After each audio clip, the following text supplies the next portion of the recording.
கூடிய சீக்கிரமே சக்தி சாகல, அவனை கடத்தி வச்சது ஈஸ்வரி தான் அப்படிங்கிற உண்மைய தமிழ்ச்செல்வி கோர்ட்ல எல்லார் முன்னாடியும் நிரூபிக்க, சேது தமிழ்ச்செல்வி கிட்ட அவ நம்பிக்கையா நடந்துகிட்டது தப்பு அப்படின்னு பகிரங்கமா எல்லார் முன்னாடியும் மன்னிப்பு கேட்டா நல்லா இருக்கும்னு நீங்களும் நினைச்சா இந்த வீடியோவுக்கு லைக் பண்ணிட்டு வாங்க நாளைக்கான ப்ரோமோக்கான ப்ரிடிக்ஷன் என்னன்னு பார்க்கலாம். ஈஸ்வரி, வெள்ளத்தாயி, மோகனானி எல்லாருமே ஆடியன்ஸ் சீட்ல உட்கார்ந்துருக்க ராஜாங்கம் உள்ள வர்றாரு. கூண்ல நிக்க வச்சிருக்க ராஜாங்கம் தான் கொலையை பண்ணாரு அப்படிங்கிற மாதிரி எல்லா ஆதாரத்தையும் ஆப்போசிட் சைடு லாயர் சப்மிட் பண்ண கீழே நின்னுட்டு சேது, அதுக்கப்புறம் அவங்க குடும்பத்தில் இருக்கிறவங்க எல்லாருமே அழுகுறாங்க. அதே சமயம் ஜட்ஜ் தன்னோட சுத்தியலை எடுத்து 4 தட்டு தட்டிட்டு தீர்ப்பு சொல்ல வர்றாரு. ராஜாங்கம் தண்டனை விபரம் அப்படின்னு சொல்ல இல்லை நிறுத்துங்க ஐயா நிறுத்துங்க அப்படின்னு சொல்லிட்டு கருப்பு ஓடி வர்றாரு. உடனே என்ன மாமா என்னாச்சு மாமா அப்படின்னு சொல்லிட்டு அழுகிறாரு சேது. உடனே மாப்பிள்ள அழுகாத மாப்பிள்ள, இதோ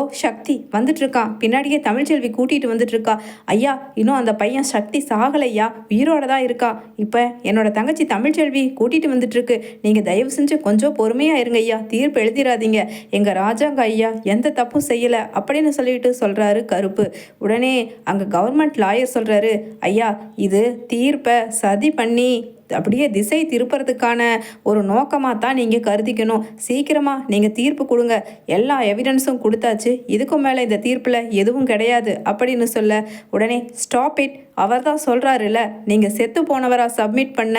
அந்த பையன் உயிரோடு இருக்கான்னு, அப்படி இருக்கும் பொழுது நான் எப்படி தீர்ப்பு தர முடியும், ஸ்டாப் இட் அப்படின்னு சொல்லிட்டு அங்கே கவர்மெண்ட் லாயரை திட்டுறாரு ஜட்ஜ். அதே சமயம் தமிழ்ச்செல்வி அப்படியே நிறைவாதமாக அந்த சக்தியை அழைச்சிட்டு வேக வேகமாக ஓடி வர்றாங்க. வந்து அம்மா முதல்ல தண்ணியை குடிச்சிட்டு கொஞ்சம் ரெஸ்ட் எடுங்கம்மா அப்படின்னு சொல்லிட்டு உட்கார வைக்க சொல்கிறாரு ஜட்ஜ். அதே சமயம் கீழே உட்காந்துருக்கிற ஈஸ்வரி அப்படியே எழுந்து அதிர்ச்சியாகி நிற்கிறாங்க. உடனே சித்ரா எழுத்து பிடிச்சு, அம்மா நீ எதுக்குமா எழுந்திருச்சு நிற்கிற, நீயே காமிச்சு கொடுத்துருவ போல அப்படின்னு சொல்ல, இல்லடி இவனை அடைச்சி வச்சிருந்த இடத்த இந்த தமிழ்ச்செல்வி எப்படி கண்டுபிடிச்சா அப்படின்னு சொல்லிட்டு அங்கே கேட்க, உடனே தமிழ்ச்செல்வி இப்போ நீங்கள் பேசலான்னு நினைக்கிற, வாங்கம்மா எப்படி என்ன நடந்துச்சுங்கிறத அந்த கூண்டில் நின்று ஒன்று விடாமல் சொல்லுங்க அப்படின்னு சொல்லி ஜட்ஜு சொல்ல, ஐயா நான் அங்கே எனக்கு என்னோட மெடிக்கல் காலேஜில் அப்படின்னு மூச்சு வாங்க தமிழ்ச்செல்வி பேச, உடனே அங்கே வந்து நிற்கிற சக்தி சொல்கிறாரு, தமிழ்ச்செல்வி நீ பேசாமல் இருமா நான் பேசிக்கிறேன் அப்படின்னு சொல்லிட்டு, ஐயா எனக்கு பேசுறதுக்கு வாய்ப்பு கொடுங்க ஐயா, என்னை கடத்தி வச்சது இதோ அங்கே உட்காந்துருக்காங்களே ராஜாங்கத்தோட தம்பி ஒய்ஃபு ஈஸ்வரியும் அவங்க பொண்ணு சித்ராவும் தான். ஏன்னா ராஜாங்க ஐயாவுக்கு கெட்ட பேர் வரணும், கட்சியில் இருந்து அவரை நீக்கணும், அமைச்சர் பதவியிலிருந்து நீக்கணும், எப்படியாவது ராஜாங்க ஐயாவை பழி வாங்கணும்னு சொல்லி நல்ல சந்தர்ப்பமாக ஜெனியோட அப்பா நானும் ஜெனியும் கல்யாணம் பண்ணிக்கிட்டோங்கிற எரிச்சலில் இருக்கிறத பயன்படுத்தி அவங்க என்னை கடத்தி வச்சுட்டு இப்படி ராஜாங்க ஐயாவோட இந்த நிலைமைக்கு காரணமாயிட்டாங்க அப்படின்னு சொல்ல, உடனடியாக ஜட்ஜ் தீர்ப்பு எழுதி 3 தடவை சுத்தியல்ல தட்டுறாரு. இந்த சதி திட்டத்துக்கு உடந்தையாக இருந்த ஈஸ்வரி, சித்ரா, ஐஸ்வர்யா கூடவே இறந்த உடல் சக்தியோடது தான் சொல்லி பணத்தை வாங்கிட்டு பொய்யா கையெழுத்து போட்டு அவங்களுக்கு ஆதரவாக செயல்பட்ட மெடிக்கல் காலேஜ் பிரின்சிபல் ரவி, கூடவே நீதிமான் அப்படின்னு எல்லாருக்கும் மரண தண்டனையை அறிவிக்குது இந்த நீதிமன்றம் அப்படின்னு சொல்லிட்டு தீர்ப்பு எழுதிட்டு எழுந்திரிச்சு போயிடுறாரு ஜட்ஜு. உடனே ஷாக் ஆகிடுறாங்க ஈஸ்வரி, அடி பாவி எங்கிருந்து இவனை இப்படி கண்டுபிடிச்சு கடைசி நேரத்தில் எங்கள் உயிரை வாங்கிட்டியே அப்படின்னு சொல்ல, உடனே ராஜாங்கம் அழுகிறாரு. தமிழ்ச்செல்வி நான் உன்னை தப்பாக நினச்சிட்டம்மா, என்னை மன்னிச்சுக்கம்மா அப்படின்னு சொல்லிட்டு அழுக, உடனே சேதுவும் தமிழ் அப்படின்னு பின்னாடியே போகிறாரு. அதே சமயம் சக்தியும் தமிழ்ச்செல்வி ஜெனி இப்போ எங்கே இருக்கா அப்படின்னு சொல்ல, அவள் இன்னைக்கு கோர்ட்டுக்கு வர்றதா தான் இருந்துச்சு, நான் தான் அவளை வர வேண்டான்னு சொல்லி அங்கே ரூம்லேயே இருக்க சொல்லிட்டு வந்திருக்கேன்னு, நீங்கள் அவளை அங்கே போய் பார்த்துக்கலாம், ஏன்னா அவள் இங்கே வந்தால் அவங்கள பார்த்தா என்ன எப்படி ஃபீல் பண்ணுவானே தெரியாது, ரொம்ப எமோஷ்னலில் ரொம்ப டிப்ரெஷனில் தான் இருந்தா,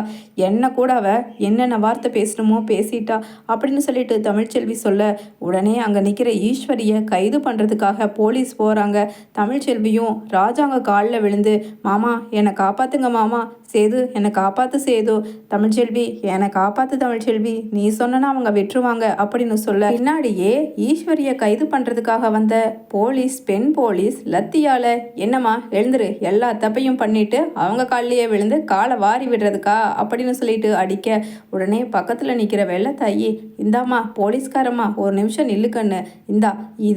இதை வச்சு அடிவலை, அப்போ கூட இவளுக்கெல்லாம் புத்தி வராது அப்படின்னு சொல்லிட்டு தான் அங்கே மூளையில் இருந்த விளக்குமாரை எடுத்து கொடுக்குறாங்க. அதே சமயம் அங்கே ஈஸ்வரியோ அத்தை என்னத்தை நீங்களுமா என்னை இப்படி அடிக்கணும்னு ஆசைப்படுறீங்க, என்னை தயவு செஞ்சு விட சொல்லுங்க அத்தை, மாமா சொன்னால் வெட்டுருவாங்க அப்படின்னு. உடனே வெள்ளத்தாயோ ஏண்டி என் பிள்ளைய இந்த அடி அடித்து இத்தனை சின்ன பின்னமாக்கி சித்திரவதையாக்கி எத்தனை சிரமப்படுத்தினாங்க, அதை எல்லாத்தையுமே சேது பார்த்துட்டு வந்து எப்படி இருந்தான், அப்போல்லாம் நீ சந்தோஷப்பட்டுட்டு தானே இருந்திருப்ப, எதுக்குடி இன்னொக்கு இப்படி ஒரு பழி வாங்குற ஒரு வன்மம் உன் மனசில் அப்படின்னு சொல்லிட்டு வெள்ளத்தாயி அடிக்கிறாங்க ஈஸ்வரிய. பக்கத்தில் நிற்கிற சித்ராவும் அழுகிறாங்க. பாட்டி ப்ளீஸ் எங்களை விட சொல்லுங்க, பெரியப்பா கிட்ட சொல்லி விட சொல்லுங்க அப்படின்னு சொல்ல, உங்களை விடணுமா, விடுவாங்க அப்படின்னு சொல்லிட்டு, ஐயா ராசாங்கம் இவங்க கூடவே இருந்து உன்னோட உப்பையே தின்னுட்டு உனக்கு ஒரு துரோகம் நினச்சிருக்காங்களே ஐயா, அது கூட புரியாமல் நம்ம தமிழ்ச்செல்வியை ரொம்ப திட்டோமே, அம்மாடி தமிழ்ச்செல்வி எல்லாத்தையும் மன்னிச்சிடுமா அப்படின்னு சொல்லிட்டு வெள்ளத்தாயி சொல்ல, உடனே தமிழ்ச்செல்வி நெஞ்ச நிமித்தி 2 கையையும் கீழே தொங்க போட்டு அப்படியே பார்வையில் நல்லா தைரியமும் வீரமும் தெரிய, இதில் என்னோட கடமை முடிஞ்சிச்சு, நான் கிளம்புறேன் அப்படின்னு சொல்லிட்டு போக சேது கையை பிடிச்சி இழுக்கிறாரு. தமிழ் நான் உன்கிட்ட கொஞ்சம் பேசணும் ப்ளீஸ், கொஞ்சம் எனக்கு டைம் கொடு அப்படின்னு சொல்ல, உடனே தமிழ்ச்செல்வி பலமாக சிரிக்கிறாங்க. எதுக்காக நான் டைம் தரணும், நான் தான் துரோகியாச்சு, அப்படி இருக்கும்போது என் கூட பேசுகிறதுக்கு உங்களுக்கு என்ன இருக்குது இனிமேல் அப்படின்னு சொல்ல, உடனே ராஜாங்கமும் அம்மாடி தமிழ்ச்செல்வி எங்களை மன்னிச்சிருமா, நாங்கள் உங்களை தப்பாக நினச்சது தப்பு தான்மா அப்படின்னு சொல்லிட்டு சொல்ல, சேதுவோ காலில் விழுந்து கோர்ட்டு வாசல்லையே கதற தமிழ்ச்செல்வி அவங்க கண்டுக்காமல் போயிடுறாங்க. வீட்டுக்கு போக செல்லப்பாண்டி அதே சமயம் வசந்தின்னு எல்லாருமே என்னடி ஆச்சு கோர்ட்டில் அப்படின்னு கேட்க, அங்கே பின்னாடியே தன்னோட ஜீப்பில் வர்றாரு ராஜாங்கம், கூடவே சேதுவும் வர,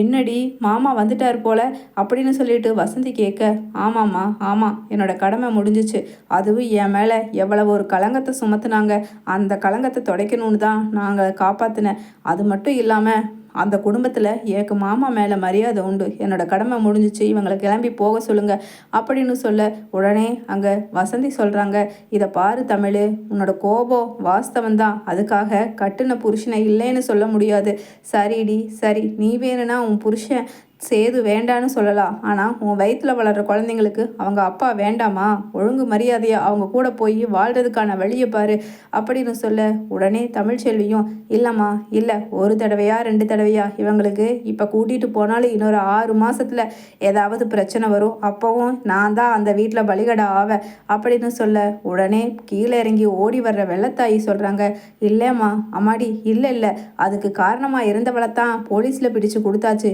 இப்போ தான் எங்களுக்கே விளங்குது, இந்த குடும்பத்தில் எல்லா பிரச்சனையும் பண்ணது அவதான்னு, கடைசியில் பழியும் மட்டும் தூக்கி உன் மேலே போட்டது எங்கள் தப்பு தாம்மா, சேது அவள் காலில் கூட விழுப்பா, ஆனால் இவளை கூட்டிகிட்டு போகணும் அப்படின்னு சொல்ல, இல்லை நான் தான் அன்னைக்கு தெய்வத்து முன்னாடியே கற்பூரம் அணைச்சி சத்தியம் பண்ணிட்டேன்ல, இனிமேல் பேசுகிறதுக்கு ஒன்றும் இல்லை, என் மனசில் அந்த மாதிரி எண்ணமும் இல்லை அப்படின்னு சொல்கிறாங்க தமிழ்ச்செல்வி. உடனே இல்லைம்மா இல்லை, தெய்வங்கிறது நம்ம மனசாட்சி தான், அந்த மனசாட்சிப்படி நாங்கள் எல்லாருமே உங்ககிட்ட மானசீகமாக மன்னிப்பு கேட்டுறோம், தயவு செஞ்சு வாமா போகலாம் அப்படின்னு வெள்ளத்தாயி கூப்பிட, வசந்தியும் தமிழ்ச்செல்வியை அனுப்பி வைக்கிறாங்க சேது கூட திரும்பவும்.